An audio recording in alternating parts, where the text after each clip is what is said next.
तो अब हमारा पहला टॉपिक है रेस्पिरेटरी मेडिसिन का अस्थमा। ठीक है, तो स्टार्ट करते हैं डेफिनेशन से। एक ही पेज में सब कुछ कवर करने की कोशिश करिए, अगर क्लियरली ना दिखे तो मैं फोटो आपको भेज दूंगा। सबसे पहले डेफिनेशन में, it is a chronic inflammatory disorder characterized by recurrent episode of wheezing, breathlessness, cough and chest tightening. ठीक है, तो ये डेफिनेशन हो गई। ठीक है, थोड़ा और जूम कर देता हूँ। It is a chronic inflammatory disorder characterized by recurrent episode of wheezing, breathlessness, cough and chest tightening. ठीक है, क्लासिफिकेशन इसका एंटीजन के बेसिस पे अर्ली ऑनसेट, लेट ऑनसेट, थोड़ा डिटेल में बलूर में दिया, देख लेना, पर अगर हेडिंग हेडिंग का लिखनी है तो ये। फिर अकॉर्डिंग टू एजेंट के हिसाब से सीजनल, ड्रग, एक्सरसाइज और ऑक्यूपेशन, अलग अलग एजेंट अलग अलग। ठीक है, उसके थ्रू हो सकता है। सीजन अलग अलग पॉलन ग्रेन से होता है, सीजनल, उसमें पॉलन ग्रेन लिख देना। ड्रग्स कुछ कुछ इन्फेक्शन वो करा सकती हैं, अस्थमा करा सकती हैं। Exercise, occupational. ठीक है, तो इसमें थोड़ा थोड़ा नीचे लिख देना, बाकी मैंने हेडिंग लिख दी है। फिर रिस्क फैक्टर में एंडोजीनस और एनवायरमेंटल। तो एंडोजीनस में जेनेटिक्स, एटोपी, एज एंड जेंडर और ओबेसिटी, ये खुद के होते हैं। एनवायरमेंटल में एलर्जन, ऑक्यूपेशन और इन्फेक्शन। ठीक है, रिस्क फैक्टर हो गए। फिर तीसरा आता है पैथोजेनेसिस। पैथोजेनेसिस में एनवायरमेंटल फैक्टर, जो भी एलर्जन वगैरह है, उससे क्या होगा, इन्फ्लेमेटरी सेल्स जो है, मास सेल, वो एक्टिवेट हो जाएंगे। वो निकालेंगे क्या, मीडिएटर्स, हिस्टामीन, ल्यूकोट्राइन्स, प्रोस्टाग्लैंडिन। वो मीडिएटर्स निकालेगा और क्या कराएगा, ब्रोंकस का इन्फ्लेमेशन कराएगा। कुछ लोगों में जेनेटिकली ही ब्रोंकस का इन्फ्लेमेशन हो जाता है। ठीक है, तो जेनेटिक्स वाले में आ गए। फिर ब्रोंकियल इन्फेक्शन हो गया। फिर उसके बाद इडीमा, म्यूकस प्रोडक्शन बहुत ज़्यादा बढ़ जाएगा। म्यूकस प्रोडक्शन बढ़ा, इडीमा हुआ, तो उससे क्या हो जाएगा, एयरवे नैरोइंग हो जाएगी। एयरवे नैरोइंग होगी तो कफ, वीज, ब्रेथलेसनेस रहेगी। ठीक है, तो ये होगी पैथोजेनेसिस। फिर नेक्स्ट आता है क्लिनिकल फीचर। क्लिनिकल फीचर को अपन ने 3 टाइप में डिवाइड किया। एक पहला अस्थमा होता है episodic asthma, occur as a episode with asymptomatic between asthmatic attack. मतलब उसको जब अस्थमेटिक का अटैक आएगा तो अटैक के बीच में वो एसिम्टोमेटिक है, ऐसा नहीं है पूरे दिन अस्थमा हुआ है। तो ठीक है, एपिसोडिक अस्थमा बोलते हैं ना, कुछ कुछ एपिसोड्स आते हैं। Sudden onset wheezing and dyspnoea, तो जब भी उसको अस्थमा का अटैक आएगा तो सडन ऑनसेट वीजिंग और डिस्निया होगा। तो पहला टाइप हो गया एपिसोडिक अस्थमा, उसके क्लिनिकल फीचर लिखते हैं। फिर दूसरा सीवियर एक्यूट अस्थमा। ठीक है, most severe form of asthma present with severe dyspnoea and unproductive cough. ठीक है, ये स्टेटस अस्थमेटिकस वाली कंडीशन है कि इमरजेंसी कंडीशन है। Most severe form of asthma है, सीवियर डिस्निया होता है और अनप्रोडक्टिव कफ रहता है। और कुछ को साइन मिलेंगे, sweating, cyanosis, tachycardia, pulsus, paradoxus, ये साइंस मिलेंगे। Can lead to death due to obstruction, इसमें डेथ भी हो सकती है ऑब्स्ट्रक्शन के कारण। तो याद रखना, स्टेटस अस्थमेटिकस है ये और इसके क्लिनिकल फीचर। ठीक है, तो क्लिनिकल फीचर पहले एपिसोडिक अस्थमा क्लिनिकल फीचर, फिर सीवियर एक्यूट, फिर लास्ट आता है क्रॉनिक अस्थमा।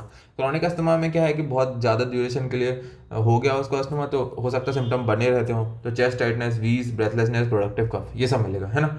तो इस देखो याद रखना, सीवियर एक्यूट अस्थमा अनप्रोडक्टिव कफ मिल रहा और क्रोनिक अस्थमा में प्रोडक्टिव कफ मिल रहा। ठीक है, फिर ये हो गए सिम्टम। अब आते हैं साइन में। साइन में क्या कहते हैं, इंस्पेक्शन में देखेंगे तो रेस्पिरेटरी रेट बढ़ा हुआ रहेगा, पाल्पेशन करेंगे तो हाइपर रेजोनेंट साउंड मिलेगा, फिर उसके बाद ऑस्कल्टेशन करेंगे तो वेसिकुलर ब्रेथ साउंड मिलेगा। ठीक है, तो ये साइन में मिलेगा, याद कर लेना। फिर इन्वेस्टिगेशन पे आते हैं। इन्वेस्टिगेशन में अपन पीएफटी करते हैं। ठीक है, पल्मोनरी फंक्शन टेस्ट। तो FEV1/FVC वैसे तो कम रहती है, पर जैसे ही अपन इसको ब्रोंकोडायलेटर साल्ब्यूटामॉल देते हैं तो इसका इंप्रूवमेंट हो जाता है 15% से। FEV1/FVC की वैल्यू जो है 15% से इंप्रूव हो जाती है। तो ये पीएफटी में दिखेगा। एक्सरे कर सकते हैं एलर्जी के स्टेटस देखने के लिए, स्किन प्रिक टेस्ट, आईजी बढ़ा हुआ रहेगा, ब्लड टेस्ट में ईसनोफिलिया मिलेगा। ठीक है, तो ये इन्वेस्टिगेशन है, इसको थोड़ा फैला फैला के रख देना, पीएफटी का आपको थोड़ा बहुत आते ही होगा। फिर मैनेजमेंट में जो भी एलर्जन है उसको अपन को अवॉइड करना है, जैसे कि पेट्स हो गए, किसी भी कैट से हो रहा है, फ्लावर से हो रहा है, तो उसको अवॉइड करना है। ड्रग्स में अभी ब्रॉड क्लासिफिकेशन पर मैनेजमेंट देते हो। ड्रग्स में एक तो ब्रोंकोडायलेटर चलेगी और कंट्रोलर चलेगी। ब्रोंकोडायलेटर में बीटा एगोनिस्ट और एंटीकोलिनर्जिक, बीटा एगोनिस्ट साल्ब्यूटामोल और एंटीकोलिनर्जिक में इप्रोट्रोपियम, टायोट्रोपियम। फिर कंट्रोलर में एक तो आईसीएस में कॉर्टिकोस्टेरॉइड देते हैं, एंटी-आईजी में ओमालिजुमैब देते हैं। ठीक है, ये ड्रग्स के नाम हो गए। अब कैसे मैनेज करते हैं, तो उसका step wise management according to GINA, तो उसको अपन ने 6 स्टेप में डिवाइड किया। ठीक है, 6 स्टेप में डिवाइड कर रखा जीना ने। तो पहले आप देखते हैं कि क्या क्या सिम्टम होते हैं। पहले वाले स्टेप 1 में less than 2 day per week, second step में more than 2 day per week है। थर्ड स्टेप कब करेंगे, जब डेली सिम्टम आ रहे हैं। और फोर्थ और फिफ्थ स्टेप कब करेंगे, जब थ्रू आउट डे सिम्टम बने हुए हैं। और सिक्स्थ वाले का स्टेप कब करेंगे, जब सीवियर सिम्टम है। ठीक है, धीरे धीरे स्टेप बढ़ा रहे हैं उसमें जिसमें सिम्टम बढ़ते आ रहे हैं। तो पहले स्टेप में क्या करते हैं, साबा देते हैं, शॉर्ट एक्टिंग बीटा एगोनिस्ट देते हैं। ठीक है, स्टेप 1 है ये।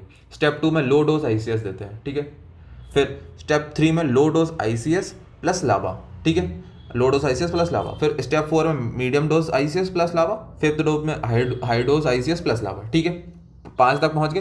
फिर स्टेप 6 में सब कुछ दे दो, हाई डोज आईसीएस प्लस लावा प्लस ओरल कॉर्टिकोस्टेरॉइड प्लस ओमालिजुमैब। ठीक है, ये चारों ड्रग इसमें दे देते हैं।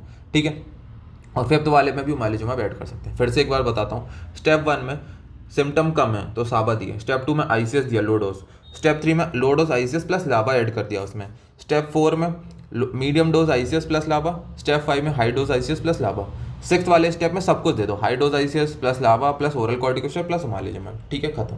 फिर अब आता है स्टेटस अस्थमैटिकस, अलग से 5 नंबर में पूछा जा सकता है। तो सबसे पहले exacerbation of asthma not controlled by standard medication, standard medication से कोई अस्थमा अपन कंट्रोल ना कर पाए और उसकी कंडीशन बिगड़ती है, ठीक है। इसके बाद ये जो क्लिनिकल फीचर है ना सीवियर एक्यूट अस्थमा के, वो अपन को लिख देंगे। फिर उसके बाद मैनेजमेंट पूछते हैं, मैनेजमेंट में क्या है, सबसे पहले होम में हाई कंसनट्रेटेड ऑक्सीजन दे देंगे, नेबुलाइज्ड साल्ब्यूटामोल 5 mg, ठीक है, जो भी अस्थमा के पेशेंट है उनके घर पे सब व्यवस्था रहती है। तो एक तो हाई कंसनट्रेशन ऑक्सीजन दे दी, नेबुलाइज्ड साल्ब्यूटामोल 5 mg दे दिया। फिर ओरल प्रेडनिसोलोन देंगे, है ना। अगर अभी भी कंडीशन सही नहीं होगी तो उसको हॉस्पिटल में एडमिट करेंगे। अब हॉस्पिटल सेटअप में वो आ जाएगा तो उसमें देंगे humidified oxygen inhalation, nebulize salbutamol 5 mg plus ipratropium 0.5 mg, salbutamol भी देते 5 mg प्लस इप्राट्रोपियम भी दे रहे 0.5 mg plus hydrocortisone 200 mg state और इंजेक्शन साल्ब्यूटामोल का 0.4 mg इंट्रामस्कुलर। तो ये सारे मेडिकेशन अपन को देने हैं हॉस्पिटल में जब वो आ जाएगा वो। तो nebulised salbutamol 5 mg, ipratropium 0.5 mg, IV hydrocortisone 200 mg, injection salbutamol 0.4 mg।